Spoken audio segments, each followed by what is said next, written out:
Hi, hope you're all having a great Wednesday.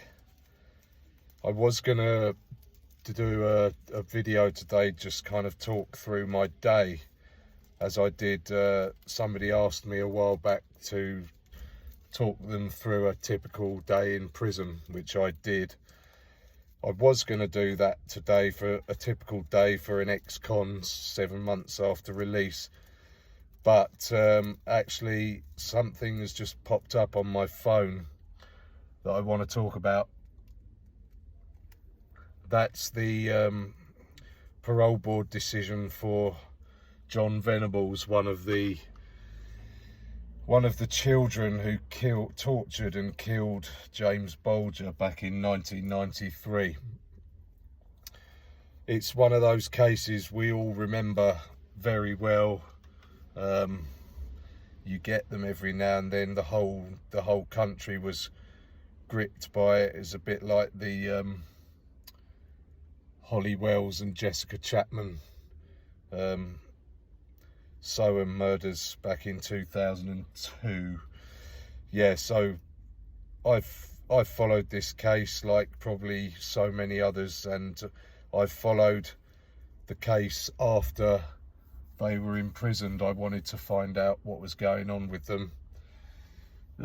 So lifetime anonymity, change of identity for both of them, in spite of Venables now being recalled to prison twice for a collection of child porn on his computer, child pornography, disgusting. Some of it category A stuff, which is the worst, the most vile stuff. Anyhow, he's been refused parole. I try to be reasonably impartial on things, but I personally think it's the correct decision. And yeah, I have my views on this. So sex offenders, which he is, it's not, I can't be certain when I say this, but I do believe that James Bulger was in some way sexually assaulted as well. That would indicate to me that this guy Venables, he is predisposed to paedophilia. I mean, if something was going on with James Bulger back when these kids were 10 years old, then in my opinion, it's only my opinion, but in my opinion, John Venables will always be a child sex offender, and therefore he's had his chance. Those kids were released. Only, I think they spent something like 7.5, 8 years locked up for murder. So they've had their second chances. As I say, Venables has been recalled twice. He was released in 2001. I believe he was recalled in 2010 for child pornography. Released again in 2013 and recalled again for child pornography in 2017.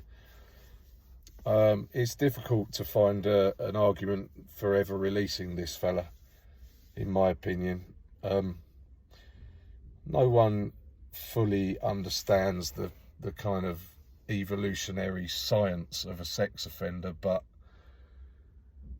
it seems to me, I've spent enough time in prison, I've encountered some of these people, not necessarily by choice, I might add. I think for some of them there's just no way out of it. They can't be controlled. They can't be, you're not, so the word cure, there is no cure. This is genetic pre-programming, in my opinion. So how do you deal with that? Another example at the other end of the age kind of spectrum, Paul Gadd, formerly known as Gary Glitter. The things that he's been punished for are only the things that he's been caught for. There will be many instances around him through his whole life where he hasn't been caught, hasn't been called to book. So yeah, I just think some of these people, they can't be helped, and I think John Venables is one of them. He's had his chances. I noticed that he refused to engage with the parole board because he didn't like the fact that James Bolger had legal representation there for his family. So here we've got someone who can't stop himself from downloading and viewing extreme child pornography, who clearly refuses to show any kind of remorse to his victim's family. So yeah, the right decision in my opinion. It was a horrible thing they did, and you know, if you cast your mind back, you'll remember those grainy CCTV images of little James Bolger being led away to his death. And yeah, Venables should stay in prison in my opinion. I'm not sure. The thing about a parole board is their ultimate consideration is whether it's safe for the public in general for this person to be released. I'm not sure that's likely to happen anytime soon. I think this is one of those people that are just always going to be a danger to somebody, or more importantly, some child. So I think the parole board decision is correct. I believe from my experience that Venables will be eligible to sit another parole board in 2 years. Realistically, that'll take probably closer to 3 years. There's always delays with parole boards, and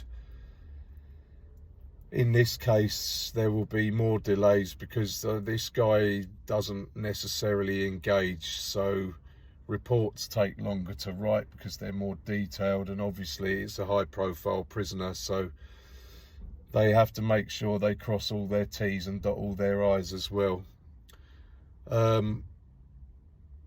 Yeah, I mean, I've done a little bit of looking at what's been going on with this guy. He doesn't really get himself involved in it, in the kinds of rehabilitation programs that are expected. And don't get me wrong, I'm not necessarily an advocate of these rehabilitation courses that they do. They're all kind of lip service. I've done enough of them in my time, and I did them to the best of my ability, and I did take on board the information, and I did think about my actions, but most people aren't going to, and clearly this guy isn't going to. So I don't know what the answer is with people like him, but the kind of the option that's there at hand right now is for the authorities to just keep him locked up, because he's a danger. If it's not child pornography, it will be an actual child, but there's no particular difference between the two. It's vile either way you look at it. So I just thought I'd speak about that, and it's kind of in keeping. I want to start talking about current affairs a little bit.